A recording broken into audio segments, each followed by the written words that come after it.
This is WOMMLP operating out of Burlington, Vermont, 105.9 The Radiator. Good evening, it's The Rocket Shop. I'm your host, Tom Proxer, and with me tonight is the Rose McCann Band. Hello. How's Hello. it going? Hi. Hello. Hi.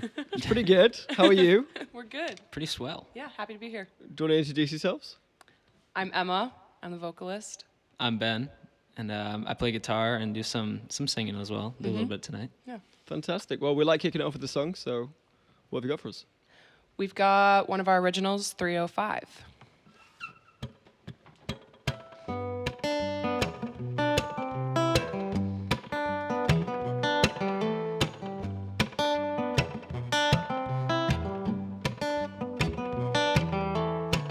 I can see it clear as day.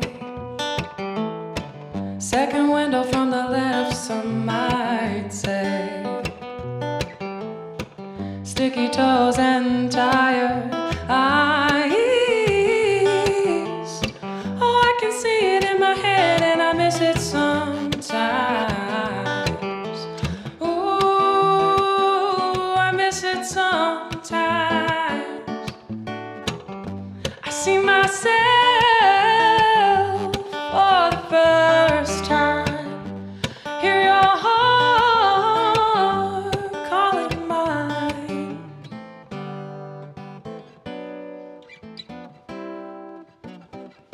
At the 305.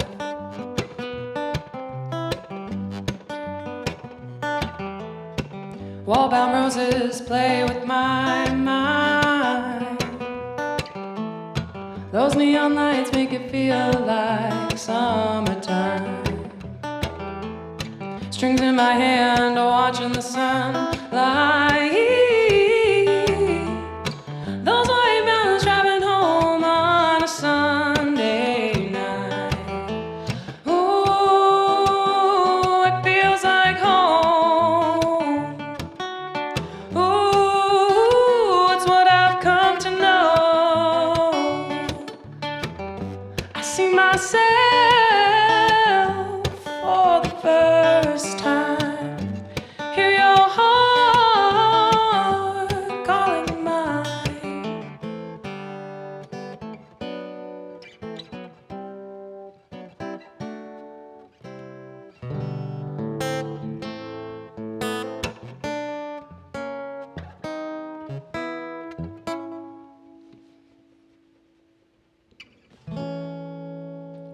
That's it. All right, 305 there by the Rose McCann Band. So the first question that really just come to mind is what's with the name? Neither of you call Rose McCann. So how did that Partly. come about? Yeah, well, so the name comes from our middle name. So my middle name is Rose and his is McCann, and we went through Clever. it's it's very original, but we went through a little bit of a creative process where we started with one name and then kind of used it as an experimental process, and then we kind of found other names that we started to like, and we've kind of just been bouncing around with a bunch of different ideas for both musical sound and names, and we've kind of settled on Rose McCann Band. It's been a pain for most people, but we're settled now. So. Yeah. Can you let me know any of the other names that you were kind of looking at for a spell? Oh, yeah. Well, Nulligan was one that we started off with. And so we have like labels on Spotify that have that name, but that's our music. And then we were B/E for a little while, super creative. It's terrible. We It's the like worst couldn't we thing. couldn't settle on it. We were like, we need something more. And then after a little bit, we started bouncing with other people like, we think we like this. What do you guys think? And everyone was like, no, that has a ring to it. And we thought that it kind of matched our sound a little bit more too. Yeah. So What's funny is one of my best friends, Tyler Wyatt, who's also our label rep. We were like, how about the Rose McCann Band? Like, you like that? And when we were first bouncing the idea around, he's like, no, it sounds like an old person's band, like a band that would play in a retirement home. We were like, what are you talking so about? Not that one. And then like a month later, he called me, and it was like super late at night. He was in a certain state of mind. He goes, Ben, you have to do the Rose McCann Band. Like, it's the best thing ever. I was like, all right. came like, to finally. Yeah. So he came around to it, and that was the final deciding factor. I would kind of agree with him on both fronts, to be honest. Just I feel that cottagecore is definitely a thing, and you Right? guys have got a kind of that vibe. All right. Why And not? We'll Rose own it. McCann sounds like a cottagecore kind of band. Then we'll take it, right? Ooh, our button downs. We got it. Right. And then you said you also had the process of kind of settling on the sort of sound that you're looking for as well. And that's been also a bit of a creative process. I'm hoping maybe a slightly better creative process. So tell me how that's kind of progressed as you've been playing together. Yeah, for sure. I mean, it's all started with, this weird idea. We're just like, let's just try to make music like the people we love. And then, it took a little while when we got started. And we spent multiple months where we'd only come up. We'd have like song ideas after a few months. But it kind of took a little while for us to like start to figure out a groove and how we write and things like that. And and earlier this year, at the beginning of 2020 was when 2021 was when things started to click. And I think every time we've sat down to write, we've come out with a song. Something we want to take more than just like yeah. a write down. It's really like taking that process forward. Yeah, so it's been, give us an hour, we'll probably come up with something. It's just because we've gotten to a point where our brains are kind of on the same wavelength, and we both, though we have some differences in where it wants to go, mostly it's kind of all on the same page, and I trust everything that she does, and vice versa. I like to think she writes the same way back, so. And we definitely have similar tastes in music, and that's where we connected initially, was having similar sounds that we both enjoyed listening to that we wanted to replicate. And so kind of what Ben mentioned, we started to make sounds similar to the people that we listened to and really valued their sound and tried to make our own version. But I'm jazz trained, and so I have that background that I've always kind of wanted to bring forward, and Ben is an incredibly talented guitarist. And so both of those different mentalities we found work really well together when we sit in a creative space, and kind of allowing those to flow and kind of like including everything, but also touching on different people that we don't always use. Like, we love saying John Mayer is one of those influences on us, who we both just love both the guitar, the lyrics, and the vibe of the music. So we take influence from people like that and try and create our own version. Yeah. A lot of Tedeschi trucks too. Yeah. Marcus King. I did see it written down that you're a self-proclaimed jam band, and so when I usually get to listen to the bands before they come on, and I didn't have a chance today because I was quite busy, so I was expecting something very different on that first song. You didn't expect a jam band of two people on a guitar? When I walked in, I was wondering how this was going to work, and That's then funny. it didn't really go the jam band direction. So is that one of the routes you decided to take and then kind of abandoned and went in a different way? Yeah, when we wrote all that stuff, that was also written by Tyler Wyatt. That was back in January. And it's kind of taken a different direction. It's less jammy. I'd say we're more of a party band. Yeah. People will come to our Yeah, shows. like and rock they'll and jam party- out, yeah. like in the sense that they're having a great time. Got some but funk it's in there. definitely more a little more straightforward. But we'll extend some solos to my own narcissism. Well, it's mostly Ben and I behind the stage doing a lot of the creation, and then when we have a product that we really love, he and I will sit on the computer and be like, oh, horns would sound really good here, and a drum section, we have to make sure we add that, and then we just start piling everything on, and we call in the troops when we go to perform some certain gigs. And one of the next gigs we have coming up, we're counting upwards of like 8 or 9 people Yeah, we want to got have on stage. 9 people on stage for the next one. And so our creation behind the scenes is 2 people, but our product that we put forward most of the time is upwards of 5 to 6. And so that's kind of like the jam band sound that we produce when we're at certain gigs, especially like if we play in a basement or if we're somewhere on Church Street. So you guys are definitely getting a little bit more of a consolidated taste where we're not always just Ben and I with the guitar. We usually don't do that a lot. So this is definitely a cool opportunity. Yeah, I like the way you say January, by the way, like it was like 10 years ago. Yeah, it feels like it. It feels like it. Feels like forever ago. So this whole thing got created like literally during COVID. This is a pandemic band. Pretty much, yeah. So I did read that it kind of came out of a trip to a cabin in the woods. What happened in that trip that kind of made you two realize that you've got a real talent and you feed off each other and you got that kind of that chemistry together? Well, we met freshman year. We both go to UVM. We're students, and we'll both be seniors in the fall. And freshman year, we had similar schedules, ironically, where we were just up really early eating breakfast at the dining hall. And we would sit with each other, talk about what we listened to on our way to campus, and then we found that's where we had a similar vibe and a similar sound. And so we kind of called in some friends to say, hey, let's just start playing music together. I think it'd be really fun. I was in a small band in high school. It was very low key. Ben had experience with some of his friends playing in bands in high school as well. So we knew that we really enjoyed that energy of playing live. And so we had a couple friends doing some stuff with us, and we all found we had very different ideas of how we wanted to sound, the type of music we wanted to play. And naturally, you just kind of break off and you realize, okay, they're going to do their own thing. And then Ben and I were just kind of left with this hole where we were like unsatisfied and didn't want to stop. And then we ended up taking that trip to the cabin on a very just normal whim, just going, trying to have a good time away from people, a little bit disconnected. He brought his guitar. And we just kind of vented about how we weren't done. We wanted to make a product. We really were. Our creative process, we thought, wasn't done, and we wanted to try and make something. And so that ability to just kind of disconnect from everybody and maybe just vent a little bit and say, hey, you and I have a connection here. We have a similar drive, motivation, almost like a perfectionist mindset too, where we want to make something and produce something and have people hear some music. As well said.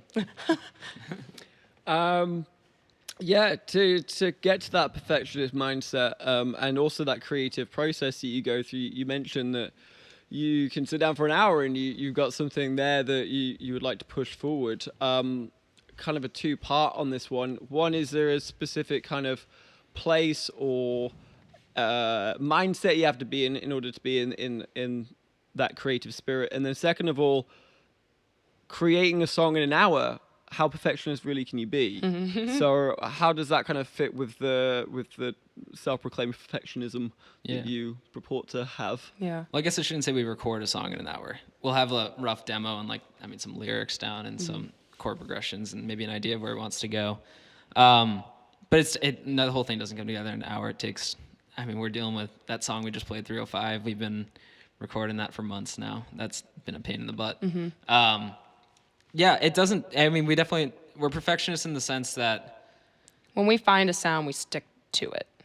So that 1 hour process, 305 was written in an hour, and it's pretty much held on to its base from the day that we wrote it, even though the production of it has taken a long time.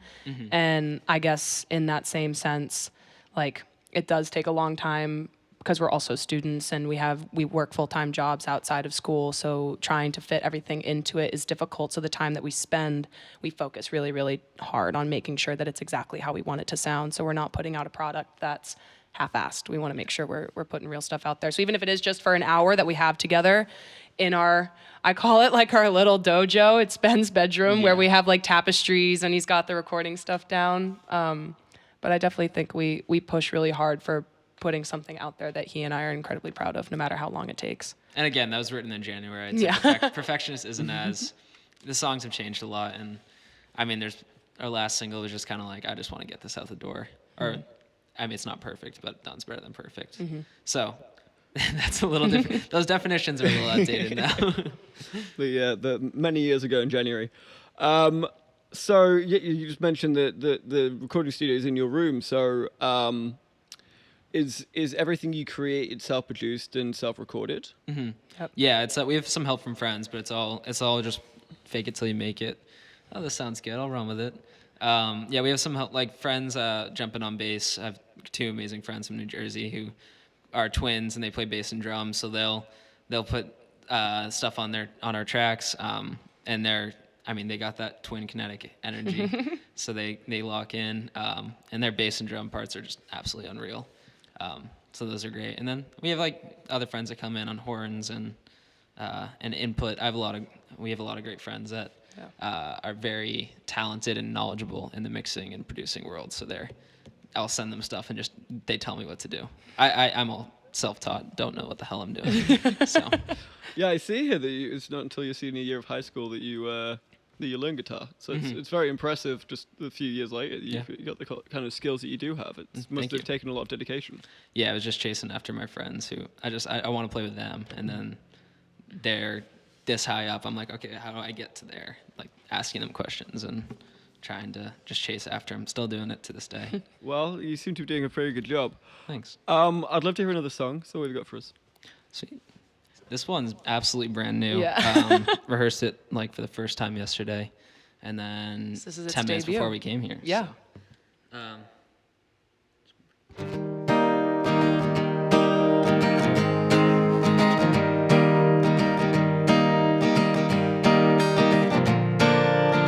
So, Tell me one more thing about your lover's game.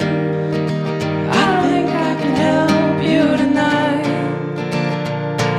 Your heart is empty holes and broken bones. I don't wanna lose you tonight. Mystery man with his scattered hair, no cause to make something happen. Torn up dream thrown to the wind. Memories of what could have happened. A heavy heart with a broken past. Many people gone and forgotten. Too many friends being left unread. No cause to make something happen. So tell me one more thing about your lover's game. I don't wanna go on without you. Your heart is empty holes and broken bones. I don't wanna lose you tonight.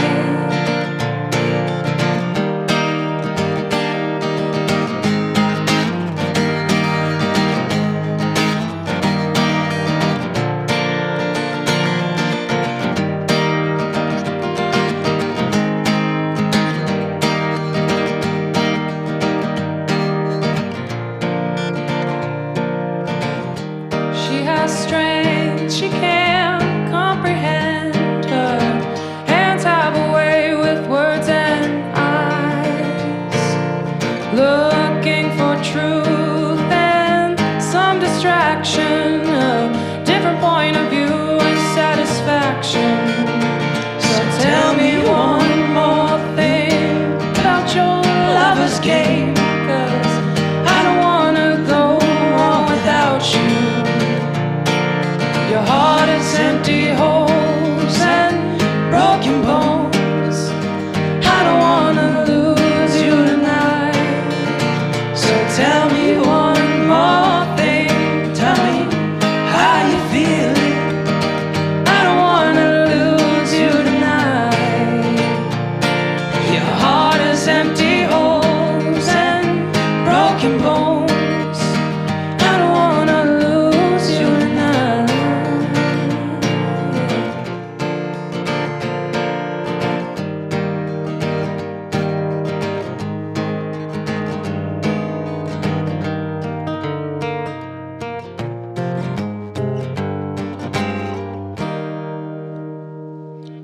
Rose McCann there with a big heavy world exclusive. And in fact, I don't think I got the name of the song.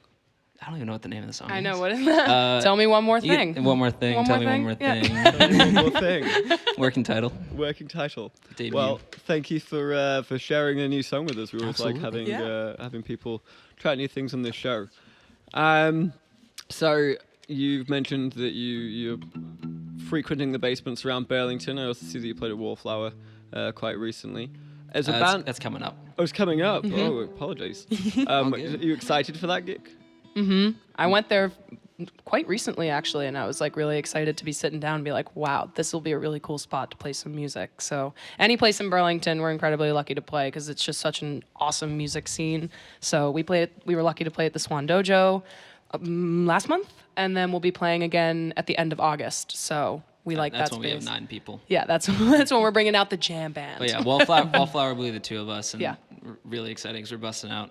Honestly, there's I think 3 other brand new songs that'll come out at that show, and then just tons of covers we haven't done before. So The Swan Dojo is a really, really good space right now for new music in Burlington. it's Absolutely. blowing up. It's I don't know. There may be something about the really stripped down nature of the whole thing. No bar, no real. It's so cool. Music for Anything. music's Yeah. sake. Yeah, it's a real fun place to get real sweaty in. Actually, It's 100%. incredibly warm. So one thing I've been asking musicians a lot that have been started coming out of this pandemic and playing again is what's that feeling being like, kind of getting on stage in front of a crowd for the first time in a year and a half. But as you were created during COVID, I'm wondering if that experience is slightly different for you guys, especially you, Emma, who you said you're a classically trained jazz singer.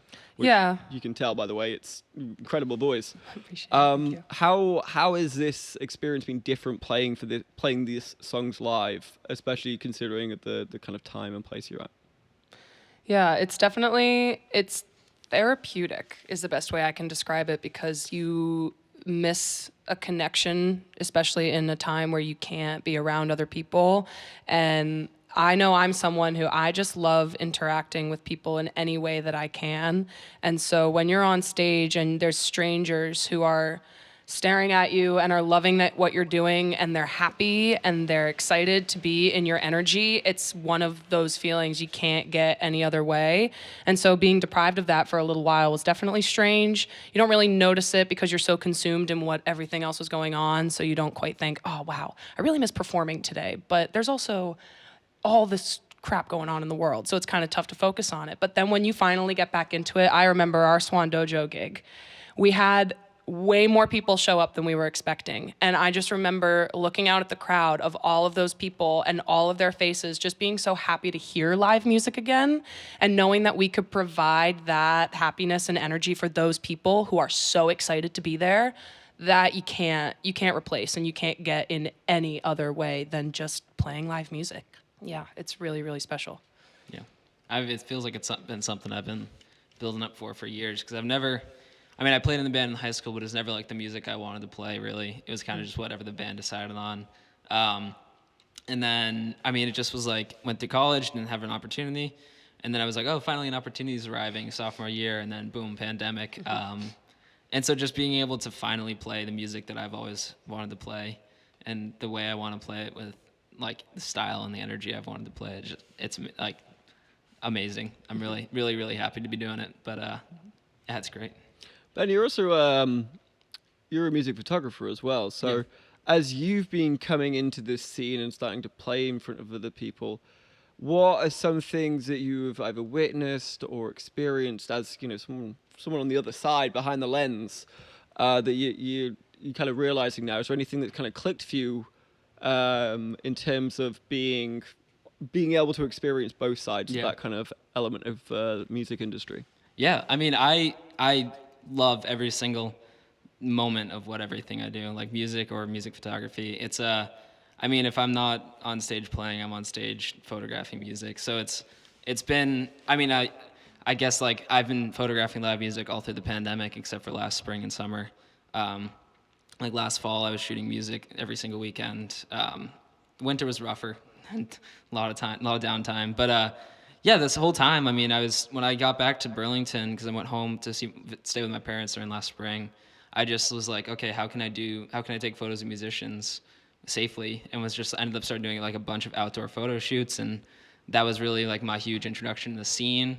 And then slowly but surely, my music started popping up onto the scene as well, and people were like, oh, you're Ben, and they didn't know, like, are you Ben the photographer, or are you Ben the musician? I'm like, both.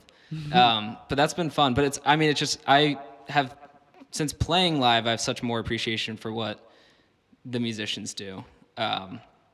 And I don't know, it feels like it's really, really enhanced and helped my photography and empathy towards musicians on stage, and understanding like when they're going to do certain things, and when they're going to move to certain spots on the stage, when they're going to sing, when the best moments are. But above all, it just made me realize, being on both sides of the music scene in Burlington is probably the most, I can't say because I don't know much about the rest of the world, but I'd say it's one of the most fluid scenes in the world, where you'll see one guy on stage one night with one band, and the next night he's on stage with a completely different band playing completely different music, having the time of his life both nights. And it just feels like everyone in this scene is involved with someone else in the scene, with everyone in the scene in some other way. Like everyone's just so nice, and everyone's one message away or one connection away from everyone. It's just, I don't know. I'm beyond lucky to be part of this scene I think by far. we take Burlington for granted a lot of times in terms of the way that the music scene supports each other here, but it's a fantastic city for that reason. It's absolutely incredible. Yeah. So let's talk a little bit about your debut LP, which is coming when? Yeah, we have plans to record it this winter, this coming winter. Yeah. Tentative plans. Yeah, of course we have like all these ideas. Experimental band, where we're like, no, by the summer we'll have 6 songs written, and then all these other ones, and 305 will be on there. And then we take a minute to sit down and focus, and we're like, we want more time to just really crank out a decent product. And I think he and I have found that during the school years when we have our most structure, so it almost becomes easier to get together and carve out time when we have designated schedules during the school year. And then in the winter, we'll really crank into the recording process and hopefully get something out within the winter. Yeah, that's the goal, is by spring to have something out. Yeah. And yeah, we have 10, 12 songs written. Yeah. We just got to keep writing, weed out the ones that might not make it through, and then just get the band together this winter. Yeah. We got an awesome set of musicians who are all up for it, all Yeah. from all over the Northeast. So it'll be awesome. Yeah, I want to talk a little bit more about that. So I was intrigued. You said there's going to be 8 people at your next One Dojo gig. That's far bigger, far louder sound. We're what loud. Yeah, I can imagine. I full can only band, it's imagine. painful. What you're playing right now is obviously a very stripped back version of what you would otherwise play. But even so, it's soft, it's melodic, it's got this real kind of Sunday afternoon vibes to it on the porch. You know, how do you that then translate to this big party band? How does that go ahead without a cacophony or musical differences or what have you? I think when you're surrounded by an energy of people who want to create a sound that's more energetic and upbeat and funky, we play some Stevie Wonder. We've got a bunch of other artists that the music itself influences how we play. And when we're together, we usually start off our rehearsals when we get pretty much like the 6 of us who are consistent, 6 or 7, depending on if we have both horns, or like, yeah, it's like 6 of us, I think. I think that's right. Yeah. Then we usually start off with just a jam. And sometimes I won't even sing, or I'll just do my little melodies in the background to warm up myself. But by getting each other synced up like that, jamming out at the beginning, then we go into our rehearsals just like trying to play as smooth together and as funky as possible. And I think you can't underestimate the energy of a group of people when you're playing live. It automatically boosts every bit of energy that you have. Your sound will increase, your body moves a little bit more, and then naturally that jam band just becomes what it is based on the space that you're in. So when we're in our little square rehearsing as a group, it's never as energetic as when we're on stage. And then that's a product that I know I'm most proud of, is when we, after a show, when we all look at each other and we're like, did anyone else hear what we just did? Like, that was so fun. That was so cool. We sounded so awesome. Everyone had a great time. And so that's kind of where we get that energy when we're all together. Versus like when Ben and I were rehearsing before this gig, we're sitting on the couch, we're talking about our days, we're kind of like catching up, and then we play a couple songs. And that energy is very different. And then that translates into our performance. And just having a single guitar, it definitely influences how I sing. And I think it influences how he plays, hearing when I'm softer. Because I know I'm someone who going soft is definitely, I have to be much more controlled. So when I'm having a good time and I'm singing, I'm yelling and I'm screaming. I'm a big belter. So I much more enjoy that space and that energy. So this is definitely, it's like good practice. But I feel like the space and the energy builds that jam band vibe. We have a powerhouse of a drummer on drums, Mitch Niles. You turn around and he's just wailing away at the cymbals. And then, I mean, you turn around at Christian Lindbergh on keys, and he's dancing up and He down, literally jumping jumps all the over place. whole time. I don't know how he plays and jumps, but it's fantastic. His hands are like a, what's the word, gimbal. It's like they're just going up and down, but the keys are staying right where they are. And then Andrew Greenberg on bass is always smiling. The horns are fantastic. More practically though, we just play different songs.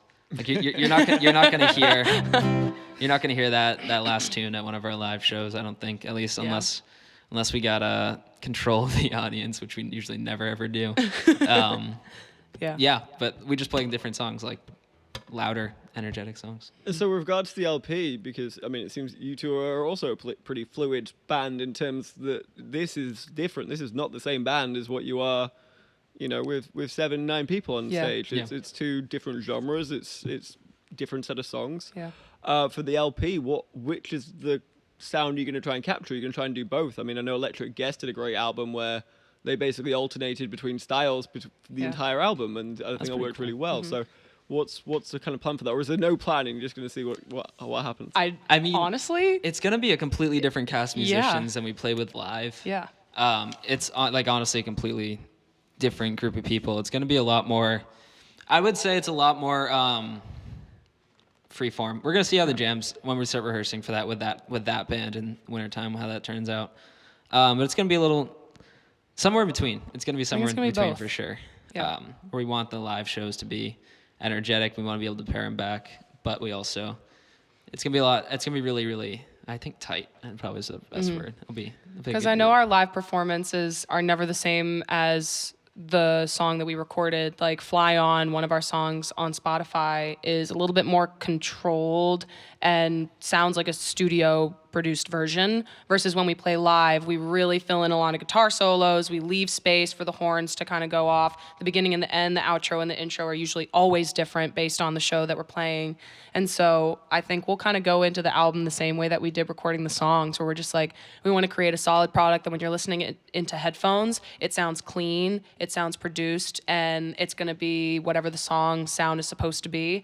So if we have one more thing on there, it might just be an acoustic song, just because that's the sound that we had initially. But Fly On, Run, 305 are incredibly more diverse and have much more sound. So those might have those bigger jam feels. So I think we'll definitely have both in there. And I think that's also what makes this so fun for Ben and I, is we don't give ourselves expectations for what we're going to be putting out there. We go with how we're feeling, and every song is its own creation. And to try and morph it so that the album has one singular sound would be depriving the song of its natural beauty by just letting it be the sound that it is, whether it matches the song after it or not. It's totally up to us, and I think that's what's really fun about this project, is we have complete control over that. Yeah.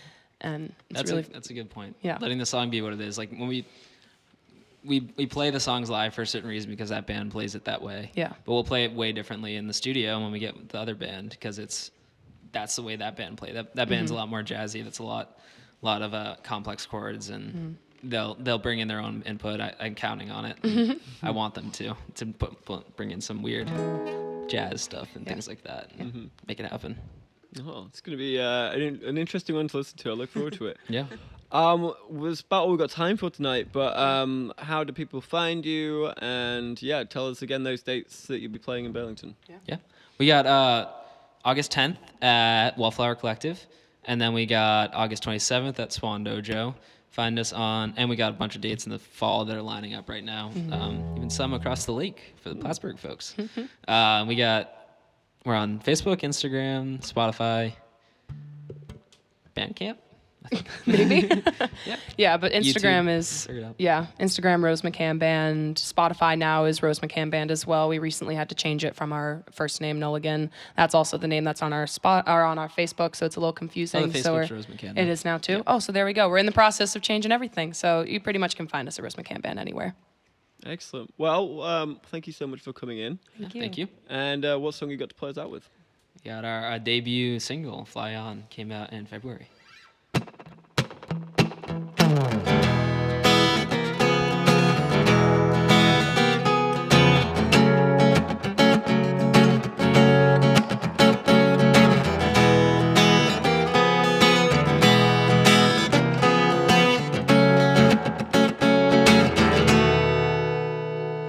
Well, we've all seen this coming.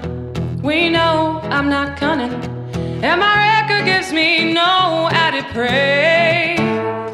You like me way too much. You've been following your hunch, but I gotta follow mine. I know I'm not here to waste your time. My daddy calls me nice, and my mama calls it spice, but there's issues that I always raise. And I know you like deception, but baby, make no misconception. This is it for us, you better hide. Fly on, my dear one, and get the hell out of here. 'Cause I'm sinking now, baby. Oh, so get far away from here. Fly out of here.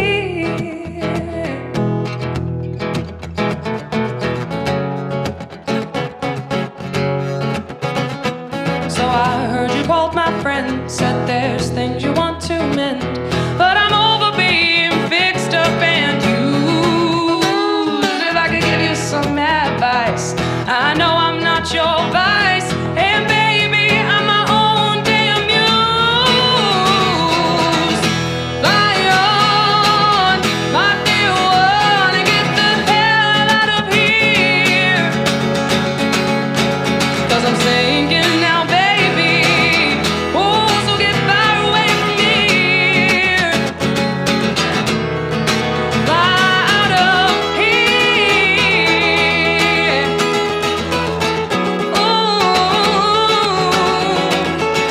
fly out of here.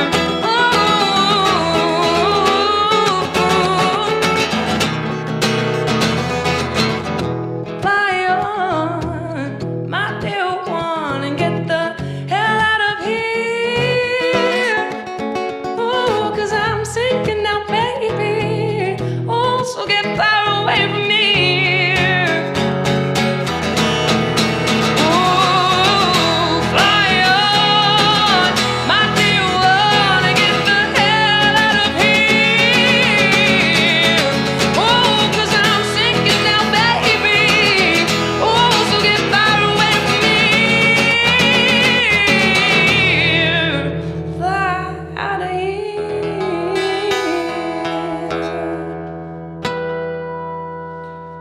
All right, the Rose McCann Band there playing us out with Fly On. Thank you once again, guys, for coming in. Thank you. Thank you. Appreciate it. Yeah, And we'll love to hear the LP. Please come back when it is out. Count us in. will do. All right, that's all we've got time for tonight. Join us next week when we're going to have Sophie Patternord coming in. She should be really good, so tune in for that one. This has been 105.9 The Radiator, The Rocket Shop. I've been your host, Tom Proxer, and good night.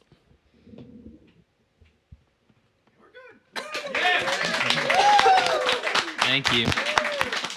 Thank you. Thank you so much for having us. Appreciate it.